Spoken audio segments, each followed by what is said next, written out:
Conformément aux orientations stratégiques du gouvernement en matière de développement agricole, la direction départementale de l'agriculture, de l'élevage et de la pêche de la TACORA et l'agence territoriale de développement agricole Atakora Ouest ont tenu leur revue conjointe du premier semestre de l'année 2026. Cette rencontre de concentration a permis aux partenaires techniques, aux structures d'appui et aux différents acteurs du secteur agricole de faire le point des actions menées en faveur de la promotion des filières agricoles, d'évaluer les performances enregistrées, d'analyser les difficultés rencontrées et d'envisager des stratégies pour améliorer les résultats. La cérémonie d'ouverture a été rehaussée par la présence du représentant du préfet du département de la TACORA qui a salué l'engagement des différents acteurs en faveur d'un engagement plus performant et durable. Ceci étant, mesdames et messieurs, il y a donc environ un an, dans cette même salle de conférence, nous avons procédé à ce même exercice, celui de procéder donc au bilan à mi-parcours de la campagne. Un bilan qui était vraiment honnête, exigeant, mais aussi parfois sévère. Chers tous, le 23 avril 2026, à Komi-Guéa, nous sommes dans la commune de Ndali, l'ex-ministre de l'Agriculture, de l'Élevage et de la Pêche procédait donc au lancement de la campagne agricole 2026-2027, placée sous le signe de la compétitivité, de la durabilité et de la protection sociale des acteurs des chaînes de valeur agricole. Les ambitions affichées sont fortes. Une hausse à 2 chiffres pour la quasi-totalité des filières d'ivrier, industrielles et animales, portée par l'accès aux intrants, aux semences performantes, à la mécanisation, à la maîtrise de l'eau et à un conseil agricole renforcé. Ce sont des objectifs bien sûr nationaux. Ceux-ci ne peuvent se réaliser qu'avec la contribution du département de la TACORA, donc vous êtes des acteurs principaux et des acteurs donc privilégiés. La vraie question aujourd'hui n'est pas ce que Cotonou attend de nous.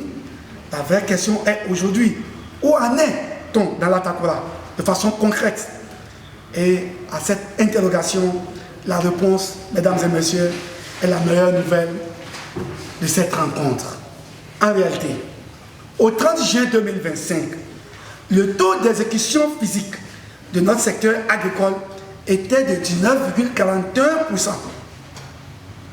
Au 30 juin 2026, il s'établit à 32,53%. Nous avons donc en un an quasiment doublé notre capacité à transformer les engagements en réalisation. Et cela, c'est à notre actif, à vous tous, acteurs du secteur, qui avez mis vos efforts, qui avez consenti des efforts pour atteindre ces types de performances. Donc, de façon globale au niveau du département, en attendant les informations ou les données de Pionco, nous sommes autour de 53,11%. Ce qui n'est pas mauvais parce qu'avec ces prix et avec, comme je l'ai dit, les données de cette décade, c'est sûr qu'avec nos producteurs, on ira très loin. Nous comptons faire, pour certaines cultures, nous avons encore la chance d'aller au niveau de la deuxième décade. Dispositions prises en matière d'appui à la production, comme je l'ai dit, toutes les communes du département sont touchées par les appuis du projet programme dans les différentes filières.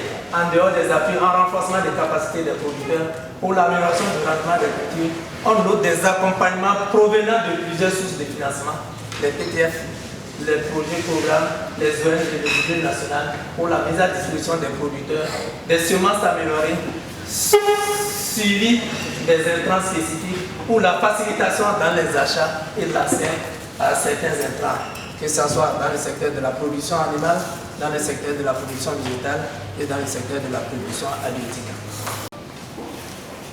En introduction, il faut dire que cette revue qui nous mobilise ici a demandé beaucoup plus une synergie d'action entre les deux entités sous marque. Il s'agit de la TDAO et de la DDA. Et c'est là, comme vous le savez, nous utilisons un outil qui est l'outil principal, et la PDH, la planification départementale harmonisée, où tous les acteurs viennent verser les activités pour l'année. Et c'est ainsi que ça devient alors un cadre harmonisé de l'évaluation des performances, des interventions au niveau du département.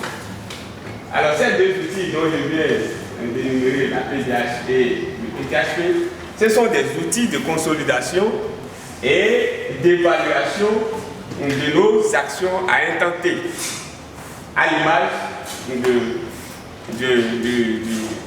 ce moment-là où au premier semestre, au 30 juillet, nous sommes en train de faire, voir plutôt notre performance.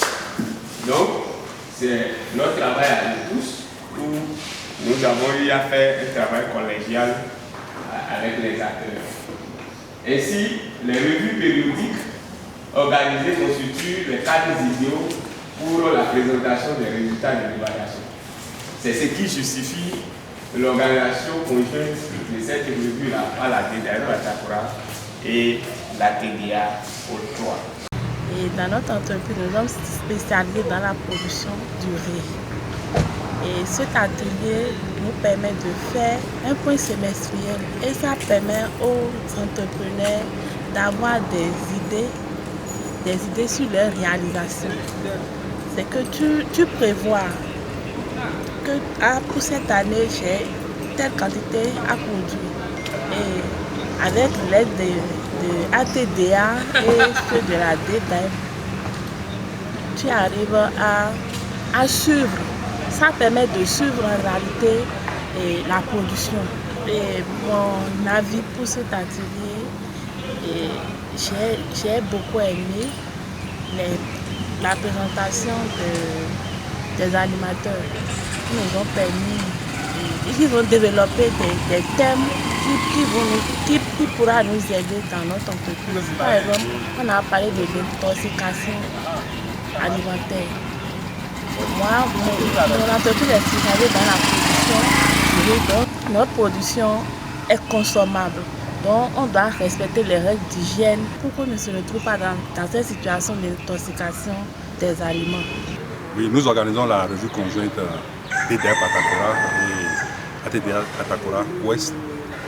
Comme c'est prévu périodiquement, il faut que les acteurs du secteur agricole au niveau du pôle et au niveau du département se réunissent pour parler des interventions dans le secteur agricole et d'analyser les performances, de discuter des difficultés afin de pouvoir trouver des solutions à apporter pour la bonne marche des activités. Donc c'est dans ce cadre-là que nous sommes là et les présentations que nous avons eues au cours de l'atelier nous ont permis de constater que le niveau d'exécution physique des interventions prévues pour le pôle et pour le département, dans la mise en œuvre, nous avons pu atteindre un niveau d'exécution physique de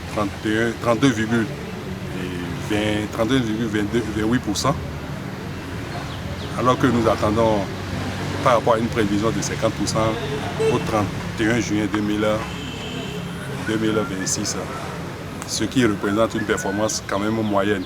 Lorsque nous comparons cette performance avec le niveau atteint par rapport à l'année dernière, on observe un accroissement de 1,1% qui explique que les acteurs au niveau du secteur agricole, dans le pôle et dans le développement, mettent les efforts qu'il faut pour l'accroissement des performances par rapport au développement des performances des filières agricoles.